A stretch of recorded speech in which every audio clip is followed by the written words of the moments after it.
Еве јавно да го прашам, господинот колегата Касами.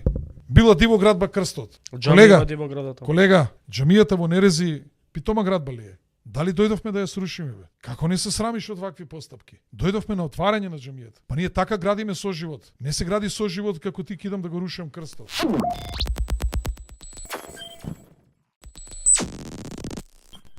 Само да повикуваме да има верба во институциите. Ние треба да повикаме кај оние кои што се на функции, кои што се политичари, кои што имаат влијание врз јавното Ја мислење. прочитав изјавата на градот. Врз јавното мислење, значи луѓето треба малце да се скрасат и да престанат да шират дефетизам, да шират постојано негативности, постојано да дробат колку не чини, колку Тоа е све за дневна политика. Тоа Значи, е најтрагичното.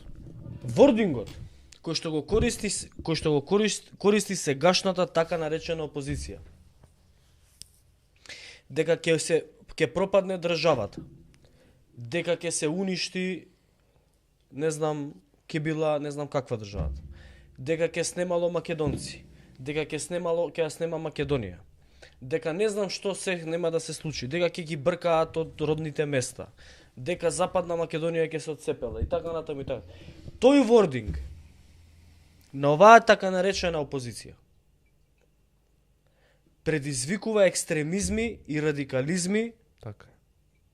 кои што ги гледаме за жал на дело. Значи тој Создава вординг плодна почва. тој вординг на оваа така наречена опозиција предизвикува страшни очекувања за иднината, предизвикува страв,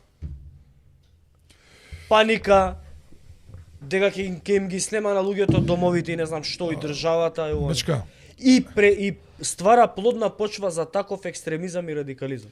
Вечка. И треба маце да се приберат и помалку да пијат кога се појавуваат на телевизија. Ако денеска го гледаше некој интервјуто на Мицкоски на Шења, ќе свати дека човекот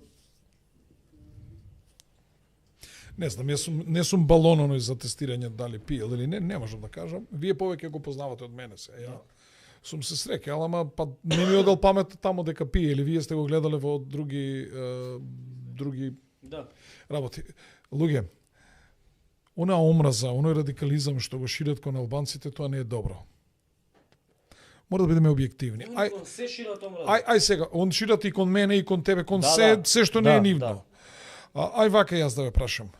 Кажете ми, јас тврдам дека каде имаме етнички чисти средини, има помалку можности за бизнис и се живее послабо, отколку кај што сме мешовити. Еве да ве прашам, имаме повеќе бизнис, услови за бизнис во Дебар или во Гостивар?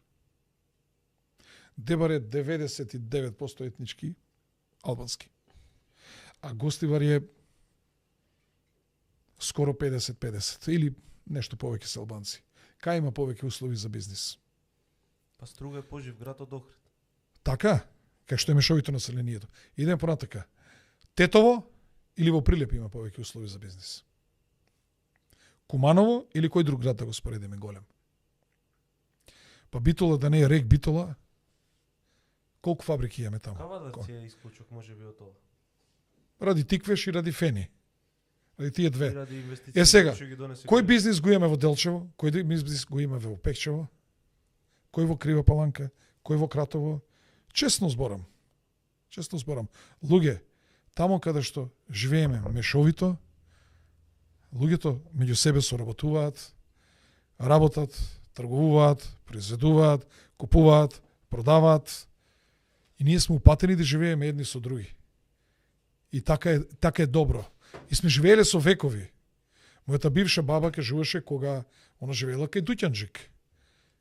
Значи главна сообраќајница низ нивната куќа поминала. Кога ние ќе одевме на гости, клучот го остававме во фамилија каде што живеат турци. Значи тој соживот овој народ македонски го имал од секогаш и со турци, и со албанци, и со роми и така натаму. И нема зошто да подриваме нешто сосема обратно. Од друга страна сакам да прашам. Луѓе бе, албанците ни сметаат во Кратово да имаме правна држава, да бидат луѓето среќни и задоволни. Албанците ни сметаат во Крива Паланка, во Кочани, во Пекчево, во Берово. Да бројаме уште во Виница, во Валандово. Па немојте сите зла и сите аномалии на ова наше општество да ги фрламе само врз една етничка заедница. Тоа не е добро. Тие ќе ги фрлаат врз нас, ние врз нив. Дајте малку да видиме. Има девијантни појави. Не викаме дека нема. Има девијантни појави. Дајте во една лежерна, во една нормална атмосфера да се погледаме во очи кога правиме влада, кога се договараме за нешто, да седнеме и да се договориме. Луѓе, овие работи се услов за натамошно функционирање. Бараме да се жигосаат, бара да се санкционираат. Ама поголем проблем според мене Акимовски е тоа што се создава внатретничка поделба.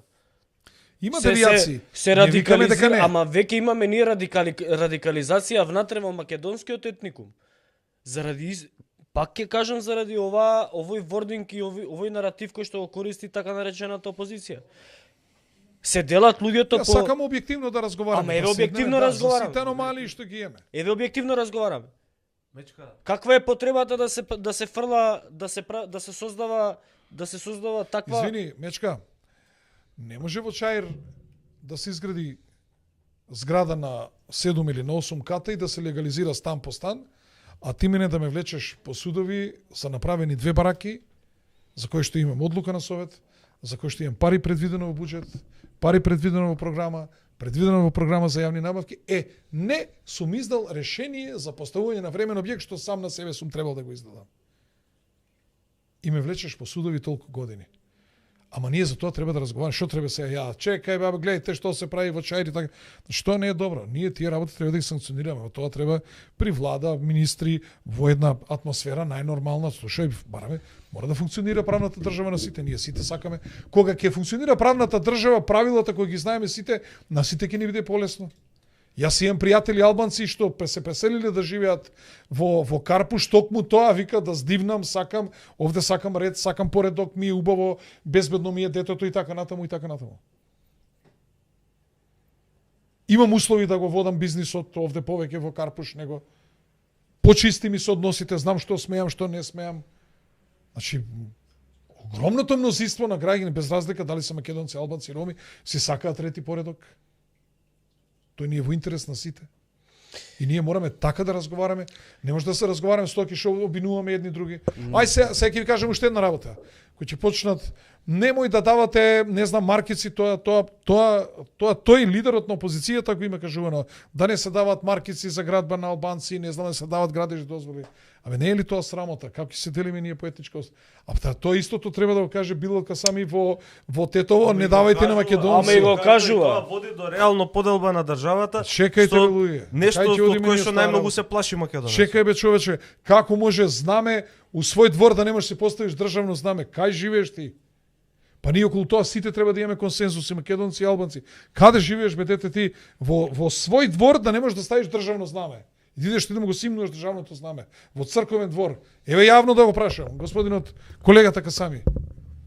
Била диво градба крстот. Колега, џамијата во Нерези питома градба ли е? Дали дојдовме да ја срушиме бе?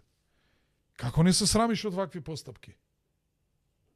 Дојдовме на отварање на џамијата. Па ние така градиме соживот.